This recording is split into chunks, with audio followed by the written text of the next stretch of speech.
How do you actually manage problem-solving teams in such a way that they benefit your performance? Super important.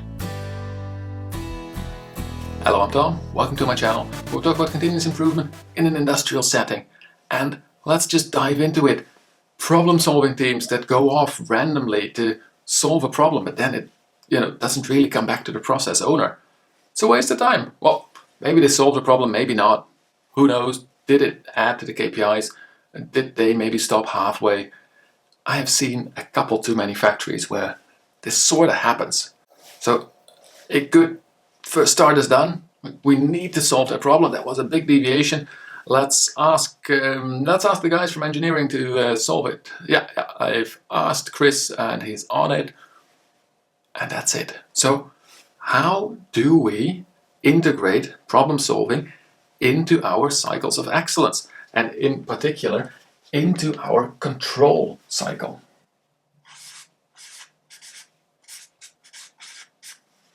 So we have those cycles, right? The control, the improve, and the strategy.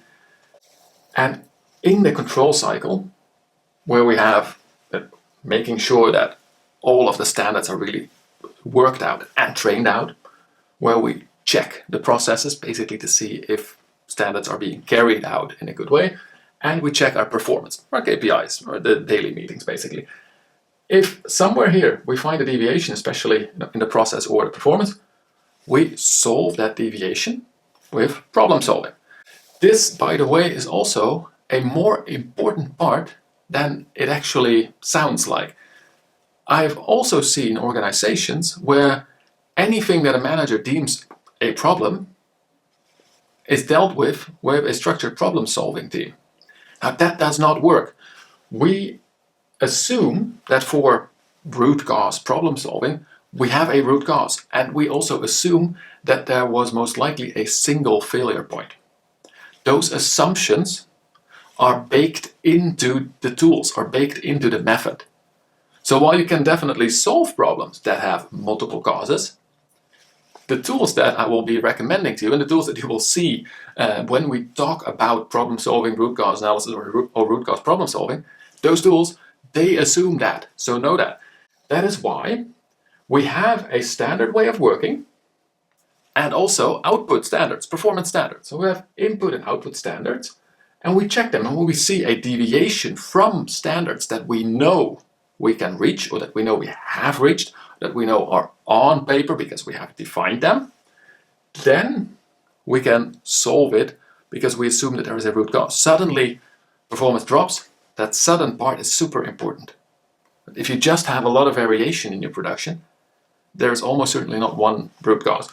So we are looking for a deviation. A problem is a deviation from known standards.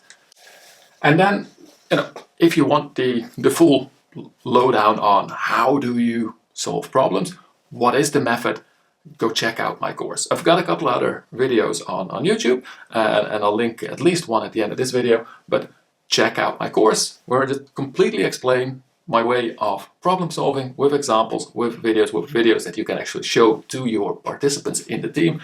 And in that course, I teach you how to be a good leader of a problem solving effort.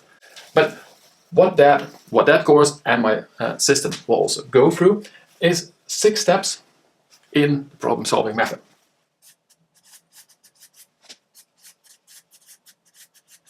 We bring together a team, a multidisciplinary team most often, and we have a team lead, we have a couple of team members, we free up their resources, we define also who is the sponsor, and that is based on what we think is probably happening around our deviation. So that team can maybe change, because when they get into the root cause analysis, they may find that they really need other people. But the team can also just access other specialists within the organization.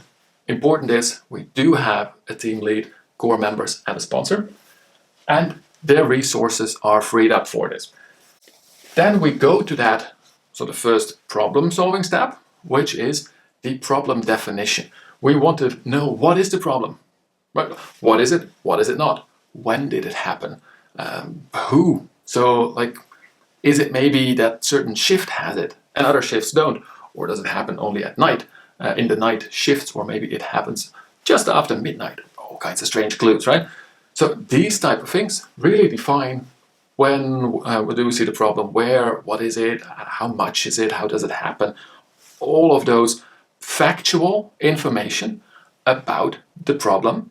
These are not yet the causes. So there might be almost sort of a top level cause hidden in there, but don't be looking for any causes, don't be looking for any root causes. Just describe your problem.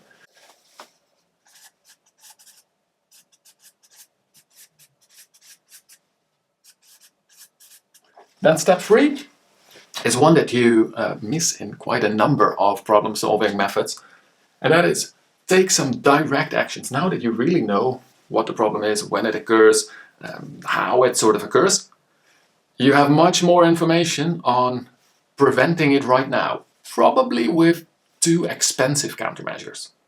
That's a bit the catch here. But stop the problem, because some temporary control measures are most likely going to be cheaper than the actual problem. So at least you stabilize your operation.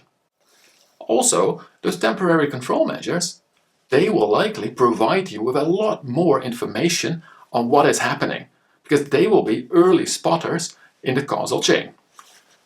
So stop the bleeding by having temporary countermeasures. And then we go into the real root cause analysis. When we talk about problem solving sort of on the internet, as it were, root cause analysis and problem solving are almost used synonymously. Here we dive into those root causes. It is only part of the entire system. But what we do here is we want to know what are the direct causes of our problem, which ones, so what do we expect may be a direct cause, right? So it's like brainstorm activity. Then we use data and tests to validate which of these are really happening. When we found the direct causes, we don't stop. These are just the causes. We dive into the root of how could those causes have been. How can it be that they even pop up, and how we can let things slide through or let stuff happen.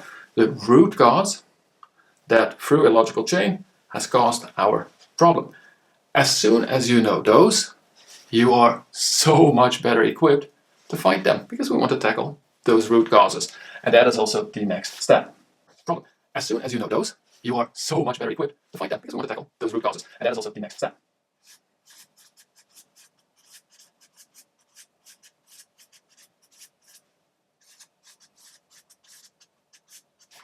In that step 5, we design and mainly implement the countermeasures against those root causes.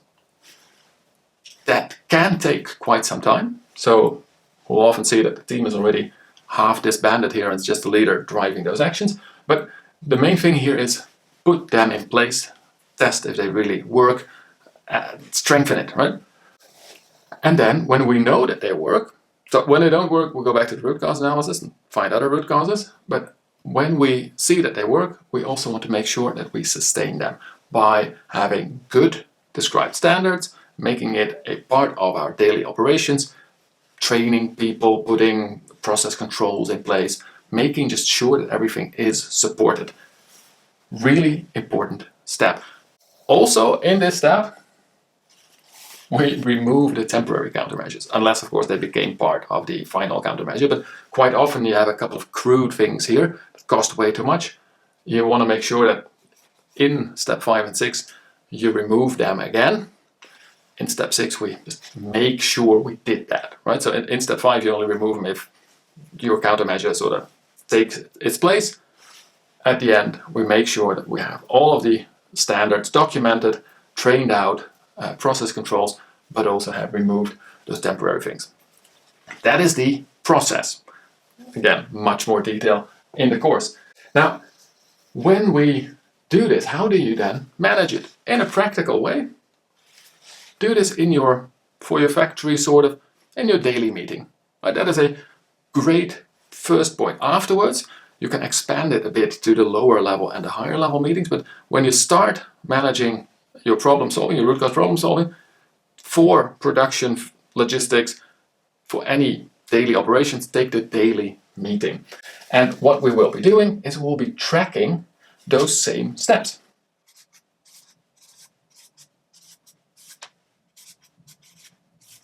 And then we have a number of, and I would say decide beforehand how many problem-solving teams a certain department or level can handle.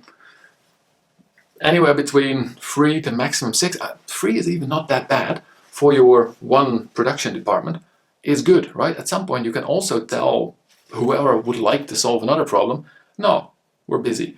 Maybe it's 4 if you have a bit larger department. Maybe it's 6 if it's more your whole factory meeting and you know that you have different support departments. But decide on it, right? How many resources are you going to make available potentially for this problem solving? Because you have to prioritize there as well. But that's a side tangent. So what we do is that we describe, what was that problem? We describe a bit where we saw it, when we saw it. This is just sort of the team name almost, but the team name in that root cause problem solving is the problem that they're supposed to fix. Then on step 1, remember, we got the team together. So basically the result here is that we just say who's the leader, not the whole team. We got a leader. And then the problem definition. Is it done yet or not? Is it validated basically? And this is a team that's been added a bit longer already. They have finished steps 2, 3, 4. They are now working in step 5, implementing the countermeasures. And when do they finish that? They are supposed to finish, they themselves have given you 4 November as the date that they will be finishing it. And that is what you track. Every time you have this step, this did come back into your daily meeting. So at first there is a sponsor. Maybe it was the engineering manager who is the sponsor of this team. And it was their task to assemble the team, step 1. So then hopefully you do this in one day. So you want to be a bit quick about it. So the next day they come back, they report, and they probably take John with them. We got John, we got this 3-man team, this is what we're going to be doing. We've freed up so many resources, discuss it with the production manager, discussed it with the quality manager, and everybody is made available. This is the team, and John is the team lead. All agreed or not, right? So that is the thing. You check with the daily meeting, as I said, I would recommend as a first one, but the meeting that launches the problem-solving effort becomes the sponsor committee. Don't make separate sponsor committees for problem-solving efforts. No. And by the way, that sponsor, so the engineering manager in this case, should be a member of that daily meeting as well. Right? So if your engineering manager is not a member of the daily meeting, they cannot be a sponsor of a problem-solving team that is managed from the daily meeting. But it's one of the key people in that meeting. And they come back. Okay, this is it. Then at that point, they also ask, John, when do you expect to have a good problem definition? Is it 1 day, 2 days, 3 days? They sort of know already what they expect, how much data is available, is the team available. So they give you a few days in advance.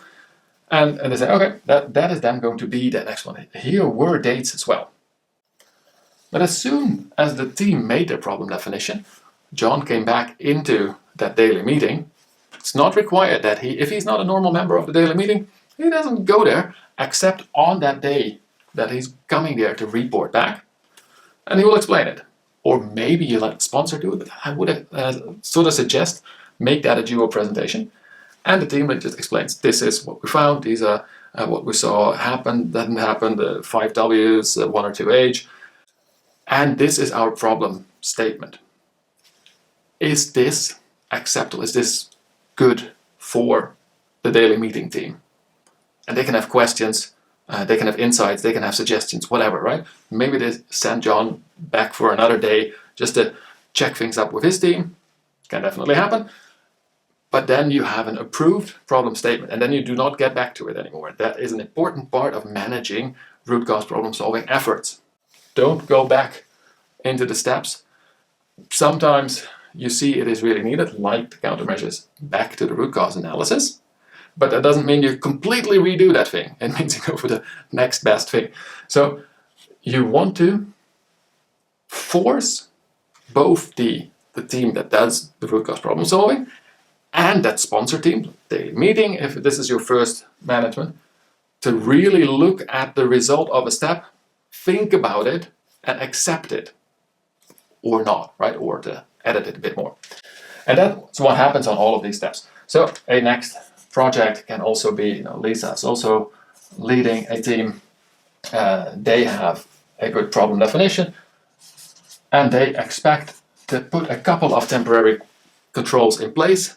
They will have decided about all of that 2nd of November. There is a good chance, by the way, that you do need 2 dates, because as with the problem definition, maybe the sponsor committee wants to have a revision, especially with these type of things, the countermeasure type of things.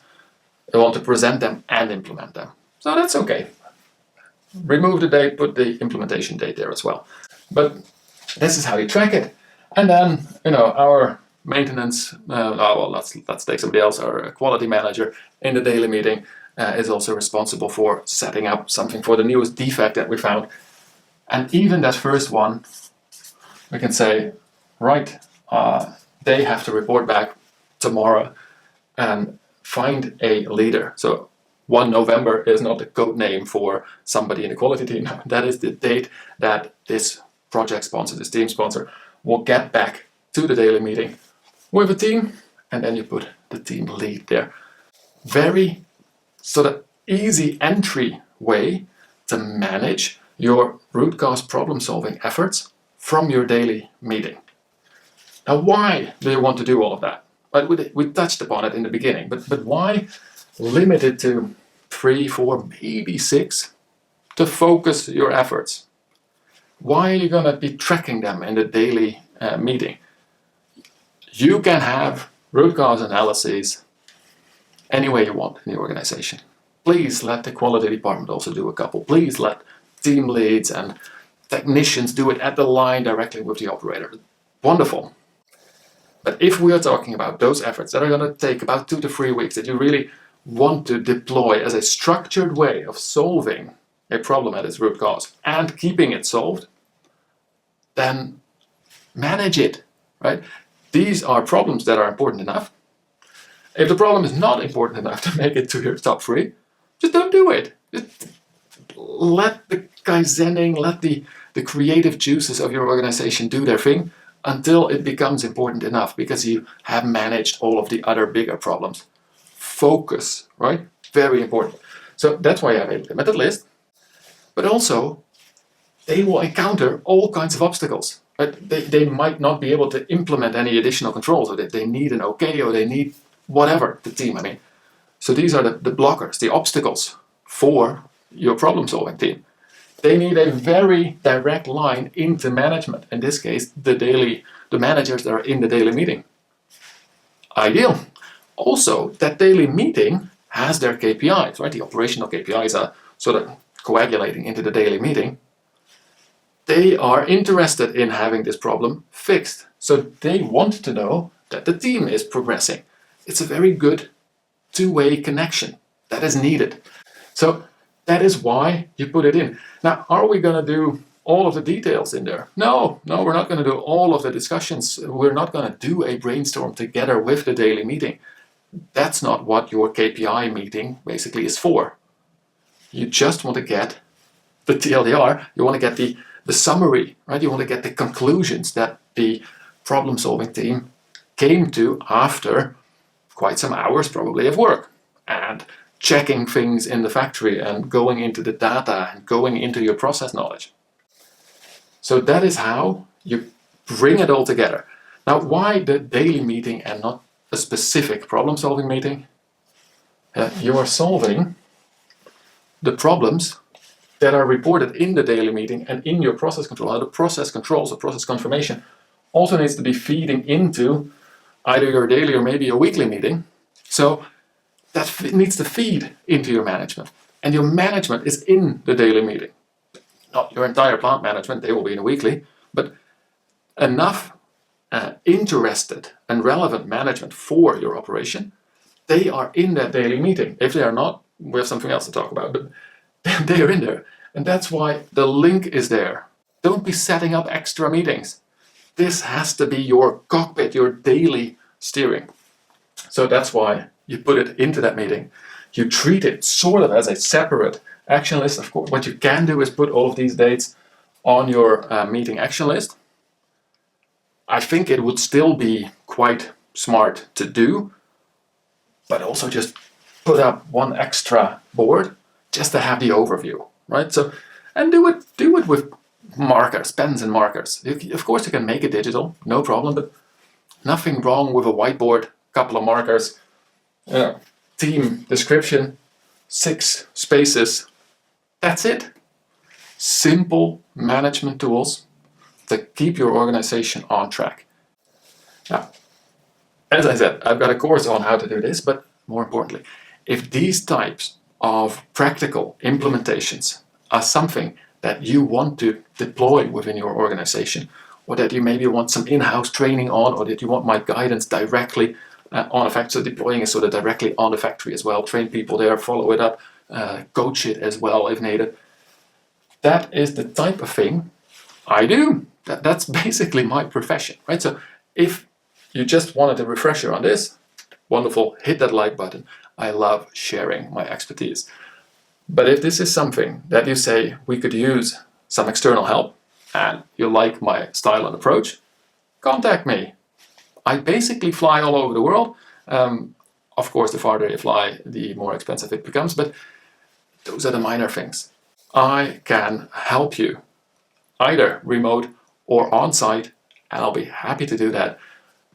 Shoot me a contact, shoot me a direct message, find me on LinkedIn, most of you are connected anyway, and let's improve this process of solving problems, solving deviations to your standards, including to your performance together.